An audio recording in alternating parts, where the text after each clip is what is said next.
Okay, welcome to week 4. I am so excited about this week because these catchphrases ring in my head all the time, and you're gonna find the same thing happen for you, where you don't have to think so much. It becomes a habit, and you can just rock your journey without having to think really hard about what it is that you're doing. So get back to my slides. There we go. Okay, so hacks to keep you on track. Um, yeah, I'm just excited. So the mental shift this week is focus on what you can have. So often during our dieting phases of life, or when it's time to lose the weight, you think, oh, I can't have that, I can't have that, I'm focusing here. So some as you can imagine, and I know that you've felt, a lot of times when we're saying, I can't have that, I can't have that, it automatically triggers our brain to want it more, right? We want what we can't have. So changing I can't into I can, and pretty soon you will say I did. I love that quote so much. So stop battling with yourself and putting restrictions on yourself. We're going to talk through some solid strategies to help you indulge, enjoy, and move on, leaving the guilt and the constraint behind. So no more roller coaster dieting. No more saying, I can't have this, and then binge the heck into that. Yeah, we're going to move forward strong, confidently, and with purpose. So number 1, water for the win. We can't reiterate that enough, right? Start your day and meals with water in between. I actually was just talking to my kids tonight. They were still hungry after their meal, and I'm like, dude, you didn't even have any water yet. So drink your water. And then we had him do some apples, actually. And then we had him move into some proteins. So anyway, you got to find that system. And kids are a little bit different, right? But hopefully he'll get to the point where we can lead with veggies. So that's our number 2. So number 1, water for the win, which hopefully that's already been bouncing in your mind these past 3 weeks. Number 2, lead with the veggies. Whenever you get the opportunity to load up on veggies, 50% at lunch and snacks and 75% at dinner. You get a gold star and extra credit at breakfast time if you sneak some veggies into there. So yummy in omelets, right? And in shakes too. I always toss in spinach and you can't even taste it. So it's a great option. Okay, so now we get more into the new phrases. Oh, my goodness. Dang it. I was trying to get it to not highlight. Okay. Oh, and then number 4. Oh, wait. Sorry, these aren't new. Number 3, track it till lose it. So this is so important. You guys have been doing so great. And if you haven't been sending me your trackers, what are you waiting for? Just shoot them over to me. Even if you didn't finish the full week, maybe you got 3 or 4 days. It's all about getting that habit started, but use me for your accountability. And I'm going to be able to at least give you a couple feedback items and give you a couple questions to think about on where you want to hone in. So, hey, Rachel. Welcome to the call, Rachel. I'm just reiterating, we just started on these little catchphrases. So we're just on recap of our 1 through 4. So track it to lose it. You guys have been doing great with that. Number 4, scales are sidekick. Hopefully you've been stepping on the scale daily or weekly. And if you are doing weekly, maybe think about starting to step in at least a couple times a week. Start to really make it your sidekick. Make it your pal, your friend, because as you journal and then you can see weight fluctuations happen, you're going to understand more and more about your body. So the scale is going to be a really important tool for yourself to just understand what's working for you. And honestly, you guys, I have been so happy with my choices this month, and I'm at a really healthy weight for my body, and I can directly see when I'm nailing that 75% veggies at night with the 25% protein, I am always either maintained or down a little bit the next day. Like, it's so empowering for me. And I've just been able to slowly kind of cut out those little nibbling things that I've been doing through the day. I've been sticking to the game plan. It's been awesome. And tracking helps so much. Okay, so now we're on to our new catchphrases. So these are kind of fun. They're supposed to be fun, and I do have a sheet with these on it, except for one. I added one today, so I've got to put it onto your sheet. But nonetheless, so our fifth point is food, full, finished. So these are our 3 Fs, food, full, finished. So no need to graze after your meals or dive into desserts. Water, veggies, and protein are going to leave you full and satisfied. And so if you just think, especially after dinner, if that's your time that you know, in the past have maybe indulged or needed a little bit more something, you just want to leave it at the table, right? You want to be done, food, full, finished. So by finding healthy recipes that you love and following our water, veggie, protein system to the FFCs or the fibrous carbohydrates, you're going to leave your meals feeling full and satisfied. And I am sure that you've been feeling that so far. So there's going to be times where, yeah, you're still having that craving or whatnot. Drink your water and then move forward from there. There's always little healthy options if you're like really feeling maybe still hungry. Like tonight, sorry, I have a phantom hair. Tonight, for example, I had my water. I made cauliflower mashed potatoes that really weren't good. I butchered that recipe. I don't know how. I think maybe too much garlic or something. I still ate them. But, and then we had some steak. So it was just a very simple dinner. And I finished and we were kind of out of food. And I just wanted to move on, but I was still a little bit hungry. And needing something for satiety. So I did my plain Greek yogurt and did like a scoop of the like low and fit vanilla yogurt and just mixed that up. And I had maybe half of a serving and it just finished me off in a good spot. I wasn't craving anything else. And I had more satiety behind the meal. So anyway, there's little tricks to the trade like that. Even having like a piece of apple or half an apple or something like that, if you are having big cravings at night, that can really curb it. So that's great. And I love tea. I'm actually going to definitely have herbal tea after this call. I'm looking forward to it. And having, it just sounds so nice right now. I've just been cold all day. So an herbal tea, I have a berry one that's kind of sweet, and then just a splash of milk, a little squirt of stevia if I want it a little bit sweeter, or a little drizzle of honey, and you can add cinnamon too, and then it's kind of its own little treat. So try that out too. All right, so speaking of treats, number 6, sweet, it's my treat. I say this weekly, probably twice a week or 3 times a week. Even tonight with our steaks, I said, sweet, it's our treat, you guys, we get steak tonight. So delight in that decision. Have your treat. If it's salty, savory, or sweet, feel satisfied and enjoy it. I think that's such an important point, is to just enjoy it. And then you can move on from there. So when it's time for a treat, focus on what you're eating and enjoy it. That is easier said than done. A lot of times we see something and we eat real fast, or you inhale it, right? If you're ever eating your treat and you start to have those negative self-talk and emotions of like, oh, I shouldn't be eating this. And I still battle with this in my mind too a little bit. That thought will pop up in there like, oh, I probably shouldn't be having this. I go, no, this is my sweet, or this is like my treat, sweet, let's eat it. I'm going to enjoy it. And so I kind of slow down and I get my positive brain going. And then I can actually enjoy it. And when I do that, a lot of times I'll end up only eating half of it. And then I recognize I enjoyed that and I'm pretty full.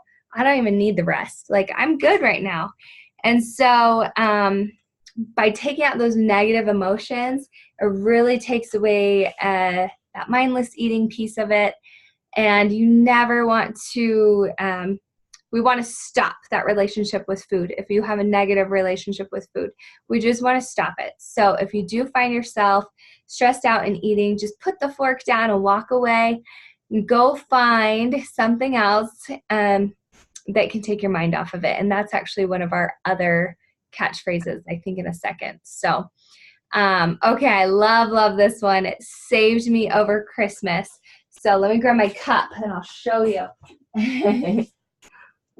All right, this is me being a water globetrotter.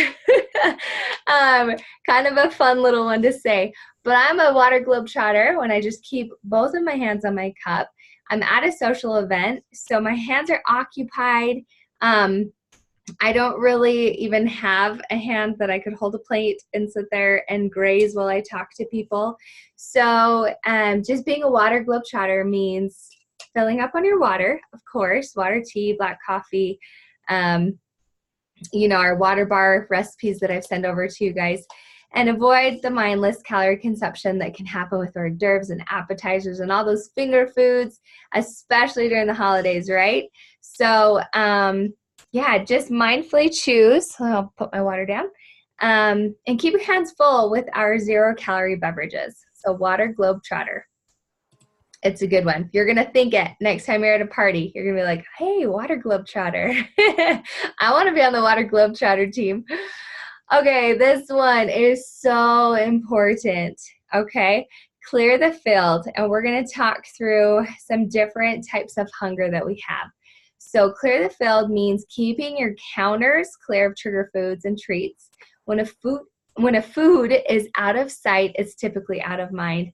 And I know that you guys have seen this in your life, but you got to take it to the next level. For example, if there is a container of cookies on my counter, it talks to me all day. It yells at me. Every time I go in the kitchen, I'm like, oh my gosh, I want another cookie. And all that I have to do is stick them in the cupboard, and then they're out of sight and out of mind. I've cleared the field. Hey, Tina. Welcome to the call. I can't see myself. Oh, I can see you. Okay. I don't know how you can change it, but you can push on things. That's what I'm doing.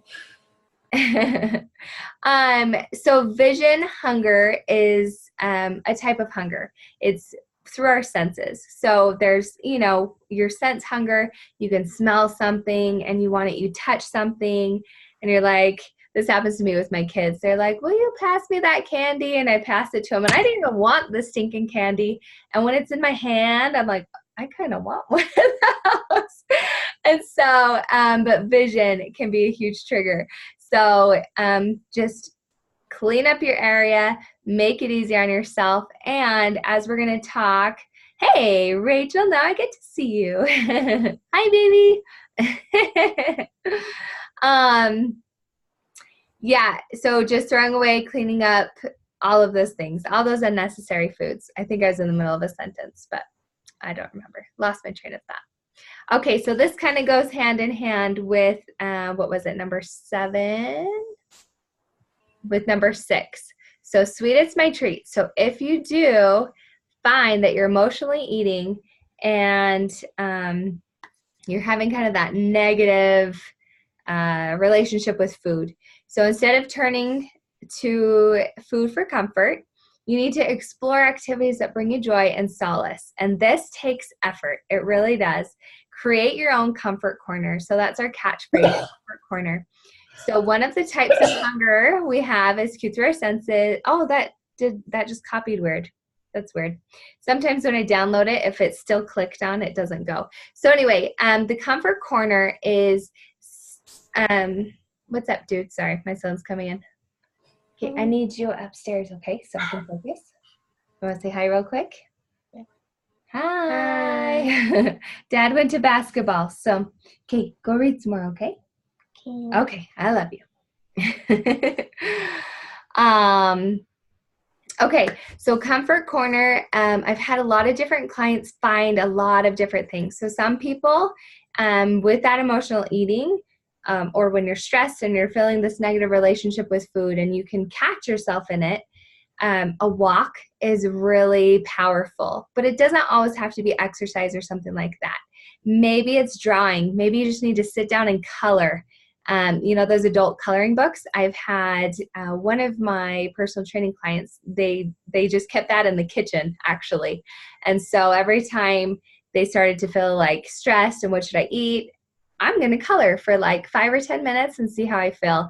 And it just turned a corner for her. I've had other clients just pet their dog and kind of bring the dopamine into their system that way. So you really need to find something that's going to be calming for you and happy if you continue to find yourself in that emotional eating type of, part of your day. You guys have any ideas with that before we move on? Is there anything that you think might be like, oh, that could work for me?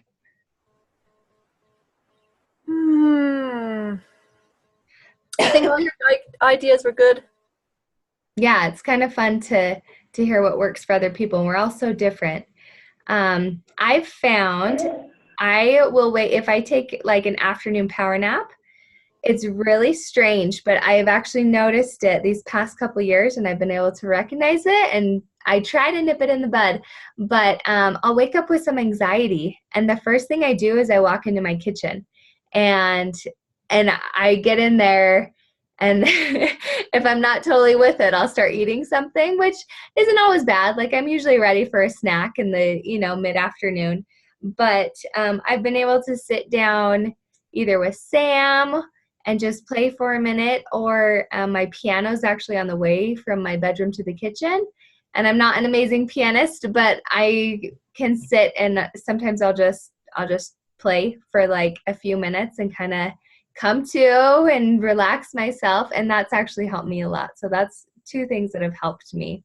But Rachel, were you going to share something? Yeah, I was just going to say the whole trying to do the whole water for the win has helped. Good. For me, being stressed. I just keep a water bottle right near me all the day, throughout the day, and so that I grab that first before I grab the other food, and then I find that I don't actually need that food. That's awesome. That's really good. Oh, I'm so glad. Cool. Okay, so here's the types of hunger. So we have physical hunger. This is our real hunger, if you will. So what you're going to find with physical hunger is that it gradually comes on. It's, you're starting to get hungry, you're hungrier, and then you do move into that hangry phase. So physical hunger comes physical hunger comes slowly. Habitual, so that can be, oh my gosh, I see this so much in my poor little brother-in-law. He's 17, and every night when they're visiting, and actually when they lived here too a few years ago, it was like 9 p.m., boom, bowl of cereal. 9 p.m., boom, bowl of cereal. And it's like just this habit of his. And I definitely had that after Cali. I did that same thing. I just had this kind of comfort bowl of cereal at night, and it accumulated into a few pounds. So, you just have that habit that you got to break sometimes. Sensual hunger, so that's what we talked about, where it's vision, touch. You walk into your mom's house and it smells amazing, and you want all the cookies around. And having just a little taste of something. Does this happen to you guys? You're like, oh, I'll just try it. Sometimes I can do one taste and I'm good, but a lot of times, especially with candy, if I have one, you want the whole thing. So yeah, that definitely can trigger that hunger. And then even hearing it, like hearing popcorn, can actually cause your salivary glands to produce, and you start to get hungry. You're like, oh, I do need that. So very real. Next up is emotional hunger. So it could be sad, angry, or happy. A lot of times these emotions just make us want to eat. And the last one is sleep-deprived hunger. So you actually have hormones that shift in your body when you're sleep-deprived. Now, sleep-deprived has been categorized as many things. Overall, I'd say 7 to 8 hours of sleep is a really good amount of sleep. So you have two hormones, the ghrelin hormone and the leptin. And ghrelin, you can think of it just like a little gremlin, right? So when it releases and it's high in your body, then you feel hungrier. And so that's what happens when you're sleep deprived. You have this ghrelin hormone high, your leptin hormones, which usually help you feel full, they actually go down. And so you don't really feel full and satisfied, and you kind of just, it's like a struggle bus day. I know that. Rachel, how's your kid sleeping? Not so so great these days still. So, it is what it is. Yep, it is. And we prevail, right? But it is good to know that that's happening in our body. And I think, didn't you respond with that, Rachel? Weren't you like, oh, that kind of makes sense? And it kind of helps me at least know and recognize that, yeah, I am tired. Yeah, knowledge is power. So yeah, totally. And then, those days your carb cravings increase because carbohydrates are energy for our body. I remember chocolate after Briggs. I had never been like so addicted to chocolate as I was after he was born. I was so tired, and that was just, my body was just like addicted. All right, number 10, the brag table, which I think we've been doing a pretty good job of. But this is something, if you can get into a practice of writing down 3 wins each day. And this is what I've loved about coaching so much, is it's really helped me celebrate small wins, and it's really helped me share them on social media too. And there's a lot of studies that have correlated your gratefulness and celebrating small wins directly with your happiness. And so we do want to create happy vibes as we're going through our weight loss journey, and as we're going through our health and fitness journey. And so I challenge you guys to just put a little journal by your bed and say, hey, I'm going to celebrate 3 wins each day, and write them on your little journal. It can be big, it can be little, and then share them. You could text them to us in our text thread. You can share them with your spouse. But the more positive mindset we have, the more positive your results. It's really interesting when people, even in a group, sometimes I'll be texting someone and they're like, oh, I could be doing better. And they start coming down themselves. I'm like, hey, hold on a second. Tell me again. What did you just tell me? You're down a pound and you have been honing it. You've still been tracking through all this craziness. Like, let's celebrate some of the good stuff. We have such a way to celebrate on the negatives. So, or focus on the negatives is what I mean. So in The Happiness Advantage, which by the way is an amazing book, I highly recommend it. He kind of nerds out. So if you like the nerd out vibe like me. I love that book. It is one of the best books. Did you finish it? Oh, 2 or 3 times. Oh, cool. I have it on. I'm kind of listening to 2 right now, and then I'm going to listen to that one again because I loved it so much. So anyway, happiness is the precursor to success, not merely the result. So again, the more positive mindset we can bring in, the more positive results. It's a beautiful thing and a happy thing. Okay, so number 11, that's right, last bite. So this one is more of an empowerment challenge. You don't have to do it all the time, but as Darren Hardy, he's a personal development guru, Darren Hardy puts it, when you feel like something is starting to control your life or control you and your habits, put yourself in check and either do like a fast from it for a month or give it up for a month, however you want to word that. Obviously, we can't give up food for a month, but that's where this kind of thought has come in and has helped a lot of my clients. So empowerment comes with showing your food who is running the show. Leave the last bite on your fork or just on your plate. Just leave one bite and show your food who's boss. And so it's kind of like in your face, like, that's right, last bite in your face. And this has been super empowering for people who I've literally had a handful of my clients refer to themselves as a Hoover vacuum. And that's not a good mindset, right? Like if you're describing yourself like that, the food's running the show. You're feeling out of control and you're just finishing your plate, your kid's plate. Everybody's food is just for the taking. And so it's been super empowering for anyone who tries this. So maybe give it a try tomorrow just for kicks and giggles. Just leave the last bite on your plate.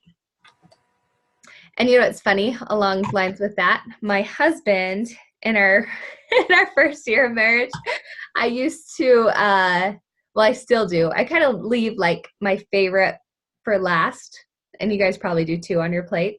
So my favorite bites for last, and I eat way slower than him, and so he'd see that I'd have like this big, awesome piece of my plate left over, and he'd just come and start eating it. I'm like, oh, do not. It took him a while to catch on that wasn't cool, but nonetheless, I in my love for him, kind of created that last bite challenge, because I'd say, you know what, I love you so much, you can have my last bite of that. So funny. All right, number 12, the push it off method, which I absolutely love, and I use this every week. Every week I say, push it off a day. So this sentence is actually from one of my clients. She said that she'd tell herself, you'll be hungry later. Don't worry. Like, just, you're going to be hungry later. Leave it. Okay. And I loved that so much. So I promise you'll be hungry later. So push off the second half of your meal until later once you're satisfied, or your treat. So this is kind of two separate ways to look at this.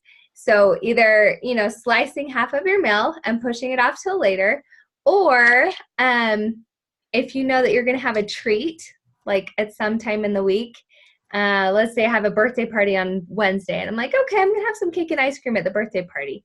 And then it's Tuesday night, and I happen to be somewhere that has cake and ice cream. I would say, pick and choose, and I'm going to push off my cake and ice cream till tomorrow night, like I was planning. I'm going to push it off.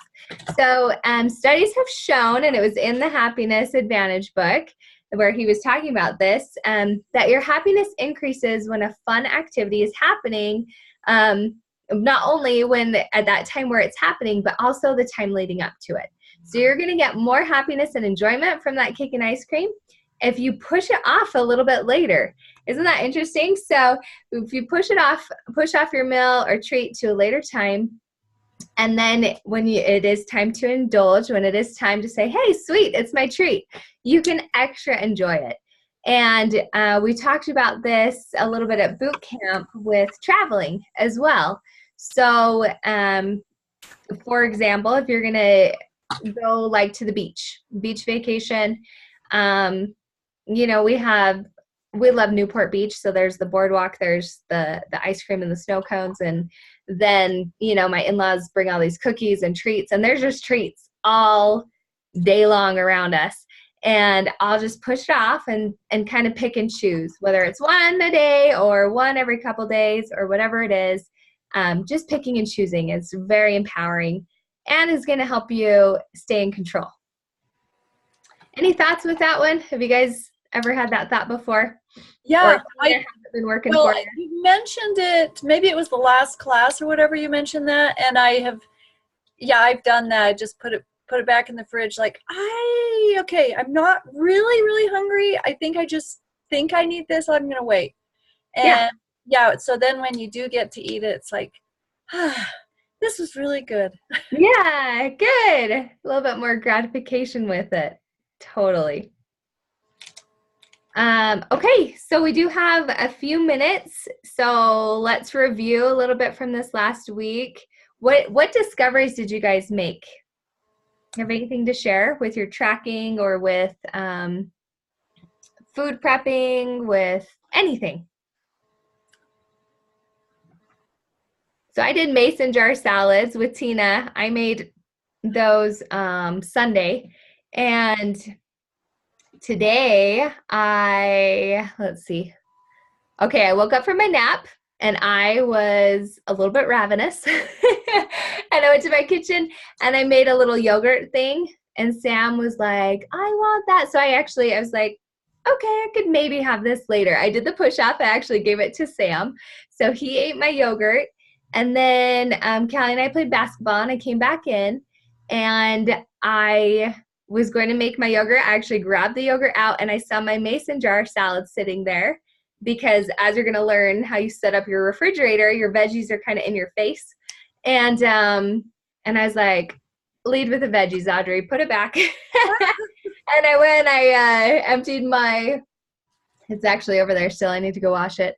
But I had my salad, and that was it was a really late nap. It was like a 15-minute nap around 5 p.m.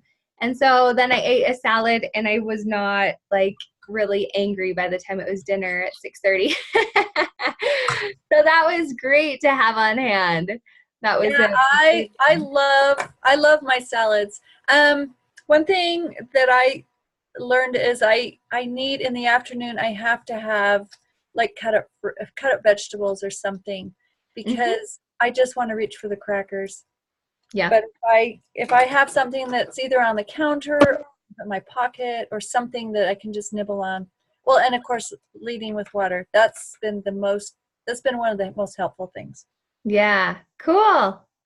Awesome. Rachel, any small wins you want to share? Yeah, sorry, I've got husband, referring to the no sleeping. I've got the kid next to me. But with my whole family being sick and just no one really eating much this past week, I didn't eat nearly as much. I mean, I was sick too, but didn't eat nearly as much. And I found, surprisingly, I don't need as much food as I've been eating. And so it's been a lot easier just to not need as much since, because I just all of a sudden realized I'm okay without all this. Like my meals can be smaller. I was able to recognize like you were describing, the boredom hunger versus the actual hunger. I can identify that easier now. And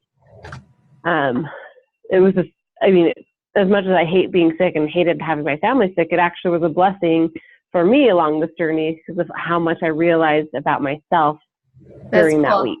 Yeah, it just kind of put everything into perspective, huh? Because I know exactly what you're talking about, where you kind of feel like, oh, I need to have this food, I need to eat then, or, and our brain kind of has this habitual hunger to it. And then that's why I so love the 3-day refresh, which Rachel's doing the 3-day refresh right now. Oh, good job. And hi, Alice. Welcome to the call. We have 2 minutes left. But yeah, how's it going, Rachel? Day 1? It's been good so far. The shake tonight, I put some extract in with it and put a little bit too much to where it was not edible. So I doubled up my dinner instead and just thought, okay, I might be hungry tonight and tomorrow morning, but so be it. So, yeah. Oh, that's what I love. Cinnamon helps. Cinnamon is pretty good. Yep, totally. Mm-hmm. Totally. Okay, well, let's end it here before it cuts us off. Alice, I'm glad you could hop on for a second. She's been here for a little while. Yeah. Oh, has she? Her name just popped up on my screen. Well, good. I'm glad that you got more than I knew. Okay. Well, I'll send out this recording tomorrow. Have a good night, you guys. Bye. Bye-bye. Bye. Bye. Let's see if I can stop the share.